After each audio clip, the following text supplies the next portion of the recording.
Hi friends, स्वागत है आपका टॉप 10 इंडिया में। एक फाइटर जेट को जब हम उड़ता हुआ देखते हैं तो हम सब के मन में एक अलग ही उत्साह भर जाता है। सबको एक ना एक बार ये ख्याल तो ज़रूर आता है कि काश हम भी ऐसे अत्याधुनिक विमान को उड़ा पाते। भले ही ये सपना हम में से बहुत कम लोग पूरा कर पाते हैं, पर ये हमें फाइटर जेट्स के बारे में और जानकारी और ज्ञान प्राप्त करने से नहीं रोकता है। कुछ ही दिनों पहले भारतीय वायुसेना में 5 नए राफेल फाइटर जेट्स इंडक्ट हुए। राफेल एक 4.5 जनरेशन एयरक्राफ्ट है, ऐसा आपने कई न्यूज़ चैनल्स में सुना होगा। पर क्या आपने ये सोचा है कि ये जनरेशन का सही मतलब क्या है? तो दोस्तों, इसी श्रेणी में हम आपको आज बताएंगे फाइटर जेट्स के जनरेशन के बारे में कि कैसे एक जनरेशन डिफाइन होता है, क्या परिवर्तन होता है एक जनरेशन से दूसरे जनरेशन के बीच में, और इससे उस फाइटर जेट क्राफ्ट की लड़ाकू क्षमता में क्या फ़र्क पड़ता है।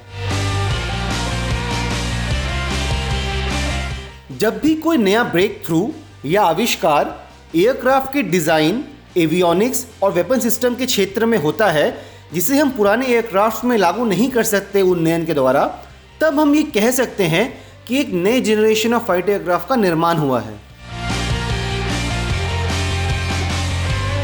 फर्स्ट जनरेशन फाइटर एयरक्राफ्ट साल 1945 से लेके 1955 तक बनाए गए। इस जनरेशन के फाइटर एयरक्राफ्ट्स में केवल बेसिक एवियोनिक सिस्टम ही उपलब्ध थे।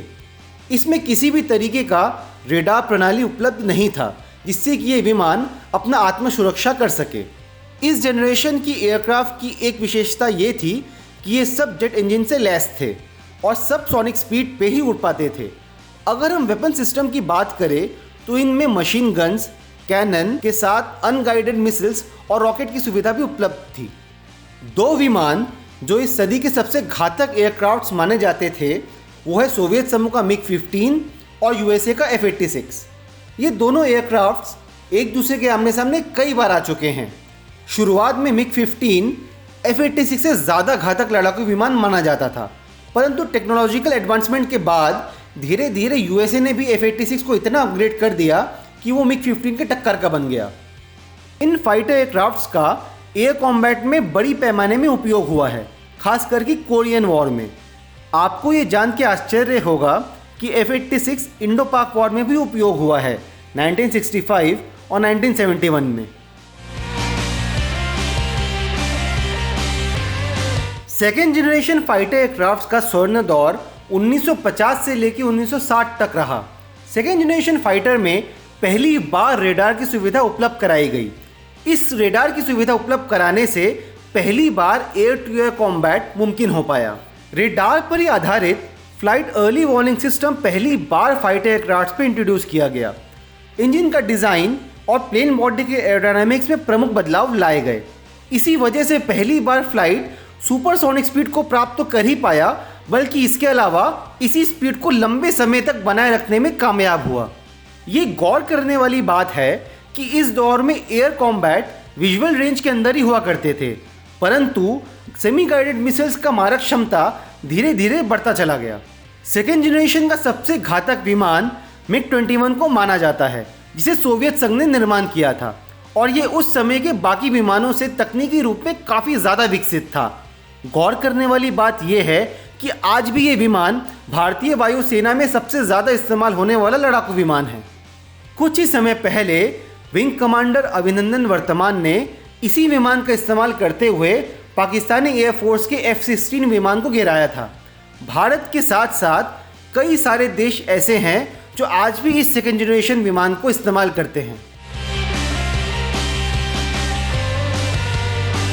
थर्ड जनरेशन फाइटर एयरक्राफ्ट्स का विकास सन 1960 से लेके 1970 तक किया गया। इस सदी में बने विमान के ढांचे को इस प्रकार बनाया गया कि इसके मैन्यूवरेबिलिटी में सुधार आए, पर इससे भी ज़्यादा बदलाव फ्लाइट के एवियोनिक्स और वेपन सिस्टम्स में लाए गए। थर्ड जनरेशन लड़ाकू विमान ऐसे पहले एयरक्राफ्ट्स बने जिन्हें मल्टी रोल फाइटर का खिताब प्राप्त हुआ। इन्हें air to air attack, air to surface attack, reconnaissance mission इत्यादि के लिए उपयोग में लाया गया। अगर हम वेपन सिस्टम्स की बात करें तो थर्ड जनरेशन में पहली बार डॉपलर रेडार को विकसित किया गया, जिसके ज़रिए लॉकडाउन शूटडाउन का तकनीक विकसित हुआ। मोटे तौर पे अगर हम बोले तो इसके ज़रिए बियॉन्ड विजुअल रेंज के अटैक करना पॉसिबल हुआ। थर्ड जनरेशन फाइटर एयरक्राफ्ट्स में मिग 23, F4 और मिराज 3 जैसे प्रचलित विमान आते हैं। इनमें कई विमान आज भी एक्टिव सर्विस में हैं। मिग 23 विमान का एक यूनिक पॉइंट ये था कि इसका विंग फ्लाइट कंडीशन के हिसाब से स्वीप इन या स्वीप आउट कर सकता था। कुछ ही महीनों पहले इंडियन एयरफोर्स में अपने सारे मिग 23 विमान को रिटायर किया है। फोर्थ जनरेशन फाइटर एयरक्राफ्ट्स का विकास 1970 से लेकर 1990 तक किया गया और आज भी इस जनरेशन के कई विमान को निर्मित किया जा रहा है। फोर्थ जनरेशन फाइटर एयरक्राफ्ट्स में सबसे ज़्यादा विकास फ्लाइट के एवियोनिक्स और बॉडी एरोडायनामिक्स के क्षेत्र में हुआ, जिसके फलस्वरूप हम फ्लाई बाय वायर टेक्नोलॉजी को विकसित कर पाए। इस जनरेशन के अधिकतर एयरक्राफ्ट्स एयर टू एयर और एयर टू ग्राउंड के रोल के बीच में स्विच कर पाते थे। फोर्थ जनरेशन में यूएसए का F-16, F-15 एवं रशिया का Su-27, मिग 29 इस जनरेशन के सर्वश्रेष्ठ विमानों में से एक माने जाते हैं।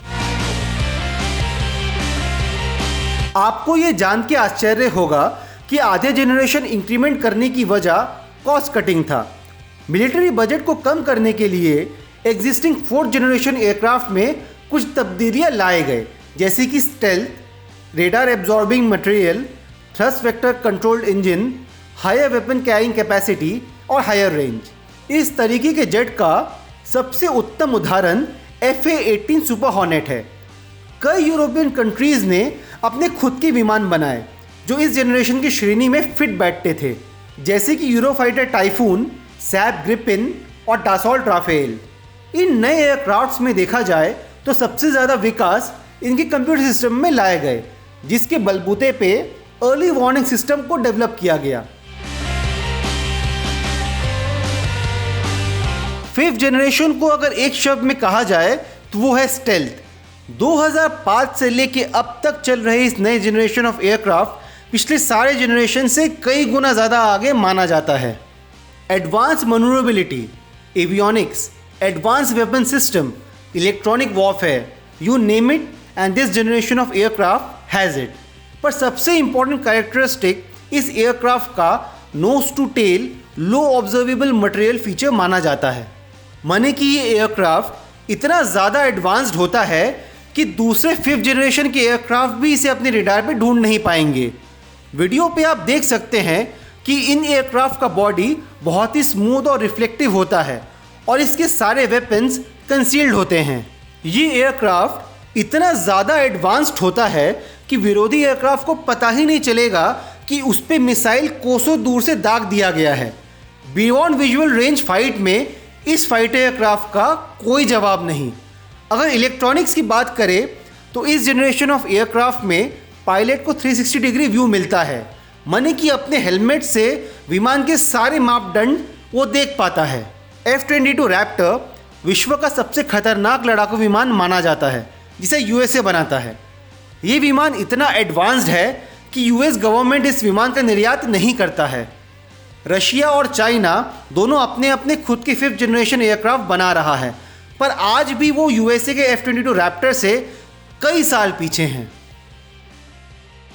आप अपनी स्क्रीन पे भी देख सकते हैं कि जो 5 जनरेशन ऑफ एयरक्राफ्ट जिसके बारे में हम आपको बताए हैं इस वीडियो पे, वो कैसे एक दूसरे से अलग हैं। दोस्तों, ये था आज का हमारा वीडियो।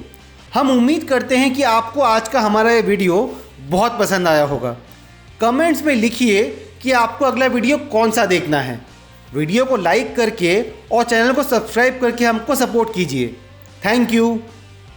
जितना प्यार आपने हमें दिया है, हम आपसे रिक्वेस्ट करते हैं कि उतना ही प्यार आप इंस्टाग्राम ब्लॉगर कुक ईट फीड रिपीट को भी दे, उसका पेज फॉलो करके।